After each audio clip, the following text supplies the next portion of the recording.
On page SEO అంటే మన బ్లాగ్ని క్లీన్గా ఒక స్ట్రక్చర్డ్ ఫార్మాట్లో అండ్ ఈజీగా ఉండడానికి, రీడ్ చేయడానికి కానీ అండ్ గూగుల్కి ఈజీగా అర్థం అవ్వడానికి మనం ఒక ప్రాపర్ వేలో చేయడం అన్నమాట. సో ఫర్ ఎగ్జాంపుల్ తీసుకుంటే, ఇప్పుడు మన ఇంటికి ఎవరైనా గెస్ట్ వచ్చినప్పుడు మనం ఏం చేస్తాం, రూమ్ క్లీన్ చేసుకుంటాం. సో అదే మన కాంటెంట్ అనమాట. And proper lightning. So lightning అని అంటే ఏంటి, ఇక్కడ మనము హెడ్డింగ్స్ అని అనుకోవచ్చు అనమాట. సో హెడ్డింగ్స్ ఇవ్వడం అండ్ గుడ్ ఫ్రాగ్రెన్స్. ఇక్కడ గుడ్ ఫ్రాగ్రెన్స్ వచ్చేసి keywords. So keywords usage and easy to find the things అంటే గుడ్ నావిగేషన్ ఉండాలి.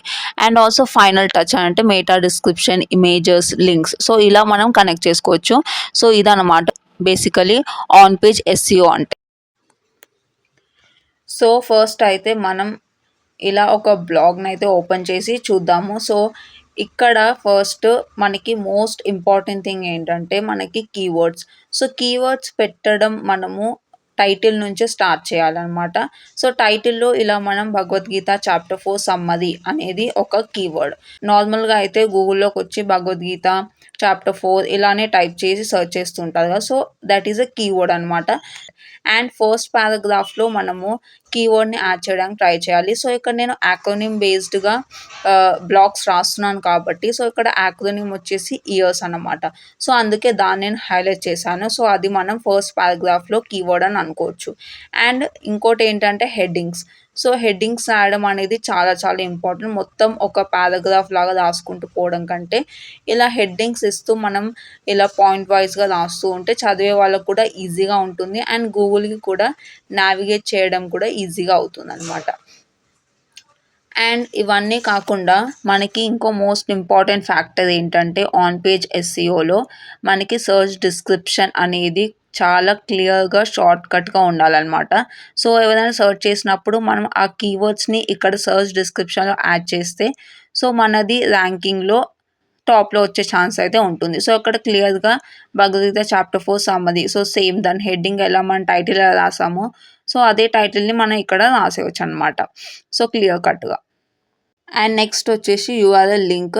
సో యూఆర్ఎల్ లింక్ అనేది మనం క్లమ్జీగా కాకుండా ఇలా సింపుల్గా అయితే పెట్టడానికి ట్రై చేయాలి అండ్ కీవర్డ్స్ ఇంక్లూడ్ చేయడానికి అయితే ట్రై చేయాలి. సో మనకి blogger.comలో అయితే మనం ఓన్గా చేంజ్ చేసుకునే ఆప్షన్ ఉంటుంది, లేకపోతే అది ఆటోమేటిక్గా జనరేట్ కూడా చేస్తుంది. సో అది మన ఇష్టం. కానీ ఏది పెట్టినా కూడా సింపుల్గా క్లియర్గా ఉండేలాగా అయితే మనం లింక్ సెలెక్ట్ చేసుకోవాలి. సో దానివల్ల ఏంటంటే మనకి ఈజీగా నావిగేషన్కి హెల్ప్ఫుల్ అవుతుంది. అండ్ లేబుల్స్ కూడా సేమ్. సో దీంట్లో ఏంటంటే మనం ఇంపార్టెంట్ ఏదైతే మన కీవర్డ్స్ అని అనిపిస్తూ ఉంటుందో సో అవి మనం ఇక్కడ యాడ్ చేసుకోవాలన్నమాట. సో ఎక్కువ యాడ్ చేయాల్సిన అవసరం లేదు, కానీ ఒక 3 to 4 లేకపోతే 4 to 5 అలా యాడ్ చేసుకోవాలి. సో ఇంపార్టెంట్ కీవర్డ్స్ని మనం ఇక్కడ లేబుల్స్లో అయితే సెట్ చేసుకోవాలి. అండ్ నెక్స్ట్ వచ్చేసి ఇమేజ్. సో ఇమేజ్ అనేది కూడా చాలా చాలా ఇంపార్టెంట్. సో చూడడానికి అట్రాక్టివ్గా ఉంటుంది అండ్ అలాగే అంత థియరీ పార్ట్ కాకుండా సో కొంచెం ఇమేజ్ కూడా బాగుంటుంది పెడితే. సో ఇక్కడ ఏంటంటే మెయిన్ పార్ట్ మన ఇక్కడ ఆల్ టెక్స్ట్ ఇంకా టైటిల్ టెక్స్ట్ అనేది ఖచ్చితంగా ఇవ్వాలి. ఎందుకంటే గూగుల్ ఎప్పుడైతే మనది నావిగేట్ చేయడానికి వస్తుందో, క్రాల్ చేయడానికి వస్తుందో సో గూగుల్ అనేది పిక్చర్స్ని కన్సిడర్ చేయదన్నమాట. సో గూగుల్ అనేది టెక్స్ట్ని మాత్రమే కన్సిడర్ చేస్తుంది. సో ఇక్కడ మనం పిక్చర్స్ యాడ్ చేసి ఆల్ టెక్స్ట్ కానీ ఇవ్వకపోతే గూగుల్ అక్కడ ఒక పిక్చర్ ఉంది అనేది అది ఐడెంటిఫై చేయలేదన్నమాట. సో నెక్స్ట్ వచ్చేసి ఇంటర్లింకింగ్. సో ఇంటర్లింకింగ్ ఏంటంటే మన పోస్ట్ నుంచి ఇంకొక పోస్ట్కి మనం ఇంటర్లింక్ అనేది చేసుకోవచ్చు అనమాట ఈజీగా. సో blogger.comలో అయితే మనకి ఏంటంటే ఏదో ఒక వర్డ్ పైన అలా మనం క్లిక్ చేయాలి. సో ఆ వర్డ్ ఏంటంటే ఈ బ్లాగ్ పోస్ట్కి మనం పాత ఆల్రెడీ అప్లోడ్ చేసిన పోస్ట్కి ఎక్కడైనా కనెక్ట్ అవుతుంది అని మనకు అనిపిస్తే మనం ఆ వర్డ్ని పర్టికులర్ వర్డ్ని సెలెక్ట్ చేసుకోవచ్చు. సో ఇక్కడ నేను ఒక వర్డ్ని అయితే సెలెక్ట్ చేసుకున్నాను, కృష్ణ అని. సో తర్వాత ఏం చేయాలంటే ఒక 3 డాట్స్ ఉన్నాయి కదా, ఆ 3 డాట్స్ పైన క్లిక్ చేయాలి. ఆ 3 డాట్స్ పైన క్లిక్ చేసిన తర్వాత మనకి ఫస్ట్ ఆప్షన్ లింక్ అనే ఆప్షన్ కనిపిస్తుంది కదా.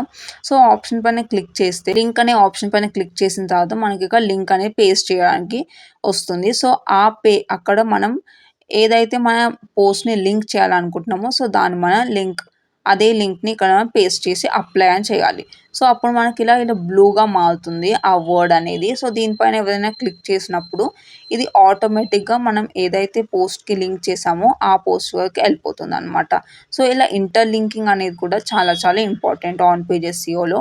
అండ్ మనం ఇక్కడ లాస్ట్‌లో కూడా ఇలా లింక్ చేసుకోవచ్చు. మన పాత పోస్ట్‌లు ఏదైనా ఉంటే. సో, రీడర్స్ వచ్చినప్పుడు ఇలా అంతా చదివేసిన తర్వాత ఇలా లాస్ట్‌లో they can easily go to old post అనమాట.